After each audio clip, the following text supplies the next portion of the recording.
Hello, sis. I'm looking at souvenirs right now. What would you like? What have you been doing without contacting me at all? Huh? You were trying to contact me. I didn't notice. Did something happen? How can you be so carefree? We're at the funeral right now. Funeral? What do you mean? Whose funeral? It's your daughter's. What? What do you mean? My niece Melissa collapsed the same day my sister left her with me to go on a trip. Despite knowing she had a fever, my sister left her child behind. I tried to contact her many times, but there was no response at all. By the time she finally got back to me, it was already too late. I felt nothing but anger. I've been married for 4 years, but the struggle of not being able to have children has been weighing on me. Right after getting married, we made plans to start a family and tried many times, but unfortunately, we haven't had any success so far. My sister had a shotgun wedding 2 years ago but divorced her husband within 6 months. Since then, she's been constantly pushing the responsibility of her child onto me. It's like practice for when you have kids in the future, isn't it? So it's fine, right? My sister always says this when she leaves her child with me. Every time, it leaves me with mixed feelings, but since it's not my niece's fault, I always agree to take care of her. However, since she shows no consideration for me, I'm getting really tired of it. And this time, too. I'm going on a trip with friends for a week from tomorrow, and I'd like to ask you to look after Melissa again. Huh? Again? You already left her with me last week. I had work last week, so it couldn't be helped, right? Could you ask our parents to look after her sometimes instead of always relying on you? I have plans too. You're a housewife. What plans do you have? So why can't you? But for a whole week. I'll bring back souvenirs. And it's a trip abroad I've planned for a long time, so I can't cancel it. Then why don't you take Melissa with you? Children cause troubles to others, right? Besides, I want to enjoy myself alone. Melissa would feel lonely, and you're being too selfish. So, I'll drop her at your house before I leave on a trip tomorrow. See you later. Left with a one-sided conversation, all I could do was sigh. I talked to my husband about this when he came back from work. I see. Yeah. That's why I need your help too. Sorry, but I'll be on a long business trip tomorrow. Really? For how long? About 5 days. Could be a week if the negotiations drag on. So, during that time, I'll have to take care of her all by myself? Even if you say that, it's work. All right. If you feel it's too much, why don't you talk to your mom about it? The thought of having to take care of her alone for a whole week was overwhelming. At this point, I felt like giving up. My niece was very attached to my husband. Perhaps because she didn't have a father, she saw my husband as a father figure. There was a time when I took care of my niece before, and she had a severe night cry. I didn't know what to do, but my husband calmed her down, and everything turned out fine. But this time, I'm alone. I felt extremely anxious at the thought of facing a similar situation again. Then, on the day of my sister's trip, my husband left early in the morning for his business trip, and I was left waiting for my sister alone. All right then, take care. As my sister hurriedly tried to leave, I noticed something was wrong with my niece. Melissa, your face looks a little red, doesn't it? Oh, She's had a slight fever since this morning. Huh? Are you really leaving her like this? But I've been looking forward to this trip for so long. There's no way I'm not going. But even so, she has a fever, take her to the hospital at least. It happens a lot, she'll be fine. If you're that worried, you can take her to the hospital, right? Well, I have to go now. There's not much time left until my flight. Wait. It'll be good practice for you when the child gets sick, right? You'll learn a lot. See you later. I couldn't believe she would leave a child with a fever and go on a trip. Seeing my niece looking tired, an indescribable anxiety washed over me. She's only 2 years old, so I couldn't give her over-the-counter medication. Luckily, it seemed like just a slight fever, so I cooled her head and put her to bed for now.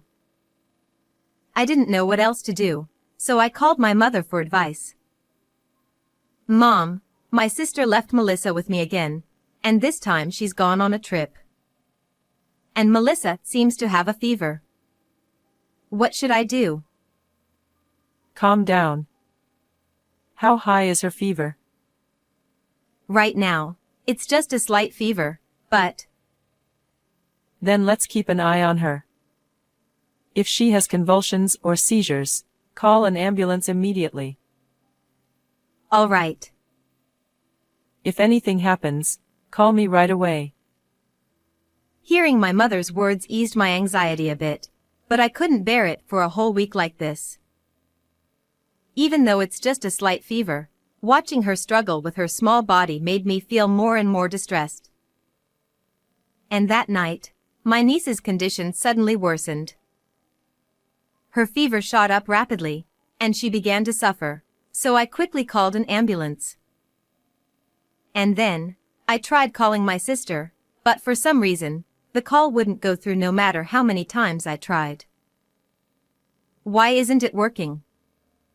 Because she's overseas? So, I contacted my husband, but I couldn't reach him either. Perhaps the signal was out of range. All I heard was a heartless announcement. Feeling overwhelmed with anxiety, I contacted my mother, and she came over immediately. Mom, what should I do?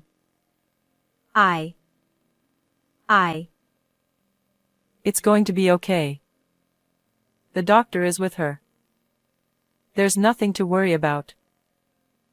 However, despite the efforts of the medical team, her condition deteriorated rapidly.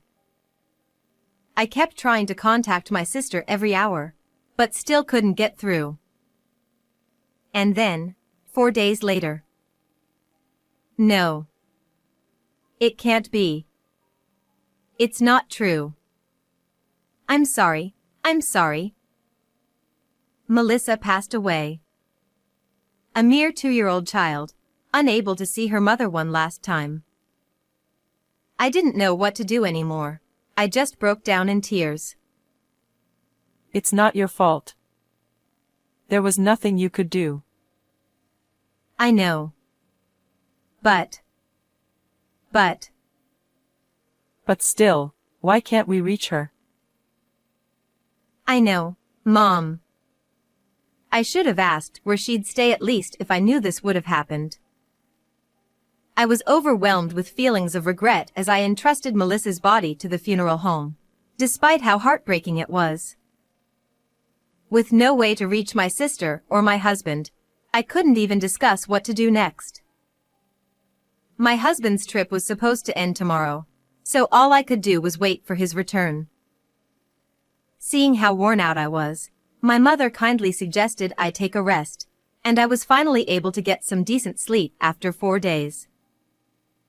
The next day, I contacted my sister again in the morning, but the result remained the same. And then, my husband, who was supposed to come back, didn't return. Worried that his business negotiations might have been extended, I decided to contact his company. However, I was told that my husband hadn't been on a business trip at all, but he had taken a week of paid leave instead. I had a bad feeling. I tried not to dwell on it before, but Melissa was very fond of my husband, and he seemed to get along well with my sister too. My husband often complimented my sister, even in front of me, and she seemed delighted by it. Moreover, whenever my sister left Melissa with us, my husband would come home late, and recently, they even came back together sometimes. Once I started to doubt, more and more questions arose. This time, they left on the same day. They've gone for the same number of days. Is it really just a coincidence? I thought there might be some evidence, so I checked my sister's Instagram. There, I found several photos dated 2 days ago showing her enjoying room service in a hotel room. As I looked closely at the photos, I noticed my husband's reflection in the mirror. I became convinced that they were having an affair. Leaving a sick child behind for a cheating trip. And with her sister's husband. That's absolutely unforgivable. I saved the images and managed to get the divorce papers amidst the preparations for Melissa's funeral. 2 days later, Melissa's funeral was held with only close relatives present. Why isn't she here? Still no word from her? No, not yet. Not being at her child's funeral. What kind of mother does that? Unbelievable. Finally, my sister contacted us while our parents were furious. Hello, sis. I'm at the airport right now, looking at souvenirs. I was thinking of what to get since I'm coming back today. Also, I wanted to thank you for taking care of Melissa. What have you been doing all this time? Just on a trip. I called you many times. Why didn't you answer? Huh. Sorry, I didn't notice. Maybe because I was overseas. Anyway, is there anything you want? I'm in the middle of a funeral right now, so let's talk later. Huh. Whose funeral? It's your daughter's. Huh. What do you mean? Melissa passed away 2 days ago. Wait, I don't understand. It's because you left Melissa, who had a fever. She kept calling out mommy, mommy until the end. It's as if you've killed your own child. Wait, hold on. If you can't believe it, then come back home right away. That night, unbelievably, my sister returned home with my husband. As I watched my husband comforting my sister, who was breaking down in tears as she looked at the picture of Melissa, I felt a sense of disgust. I'm sorry. If only I had been there for you. I'm really sorry. I'm sorry to interrupt you crying, but there's something I want to ask you. What is it? Since the night you went on your trip, I've been trying to contact you every day. I called you, I sent emails, and messages on WhatsApp. But I never heard back from you. Why? Well, that's because I was overseas, so my phone didn't work. Well then, what about this? Then, I showed my sister the photos from her Instagram. This was posted 4 days ago, right? If you were able to post, it means at least you had internet in the hotel, correct? Well, that's... You noticed my messages, but you chose not to respond because it was inconvenient for you, right? That's why my WhatsApp messages were never marked as read. But that was because you simply didn't want to communicate with me. Am I wrong? That's not true. Well then, let's ask the other person in this photo. Other person.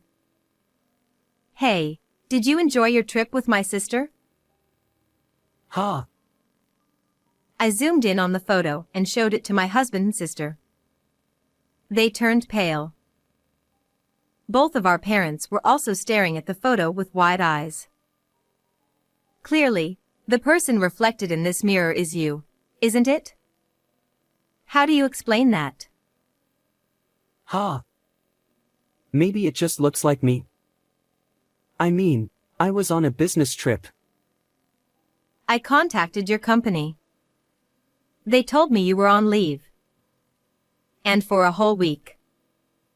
If it wasn't you, then where were you? Seems like you had quite the fun time, huh? Posting a photo like this. But you were a bit careless, weren't you? I never thought I'd be caught like that. I'm sorry. Finally, both of them admitted to their affair. Our parents were furious. What on earth are you two doing? Leaving your child to go on a cheating trip is utterly disgraceful. You're not my child anymore. I've tolerated you because you're a single mother, but do you know how much money I've given you all this time?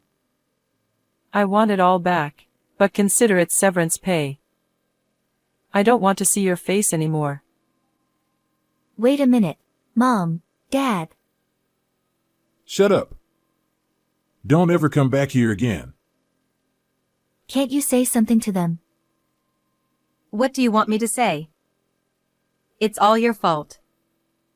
You should spend the rest of your life regretting what you've done. I couldn't forgive my sister for disregarding the life of my child, so I spoke harshly. My sister continued to apologize to Melissa, crying, but Melissa wouldn't come back. And of course, I also couldn't forgive the husband who stood by her all along. You're not off the hook either. What? What do you mean? Here, sign this immediately. We'll discuss alimony through my lawyer, so be prepared. A divorce agreement? Why? Why? Isn't it obvious? I can't believe you cheated with my sister. I don't want to be with someone so disgusting. Wait a minute. I'm sorry. We can work this out if we just talk. Seriously? How can I have a proper conversation with someone who lied about a business trip to go on a cheating trip? Well, that's... From now on, communicate through my lawyer. I submitted the divorce papers to the city office, and both of them agreed to pay me a combined total of $50,000 in alimony. I decided to leave the house and move back to my parents' home. I'm back again. Sorry. What are you saying? You're our only daughter. Don't worry about it. That's right. If it means avoiding being with someone like that, you can stay here as long as you want. I'll be staying here for a while. Thank you. Afterwards, it seems my sister and husband got together, but their values didn't align, and they broke up after about 6 months. My sister ended up working tirelessly day and night to pay off the alimony, and now she lives in a rundown apartment, barely making ends meet. As for my husband, he worked at the company for a while, but his affair was exposed, making it uncomfortable for him to stay. After repaying the alimony, I don't know where he went. Well, it really doesn't matter to me anymore. I'm living a leisurely life without anyone pushing anything onto me. I've been planning a trip with my parents, and I'm glad I finally felt a sense of freedom after a long time. Although I'm happy to be single for a while, I still want children, so I hope to find a wonderful partner someday.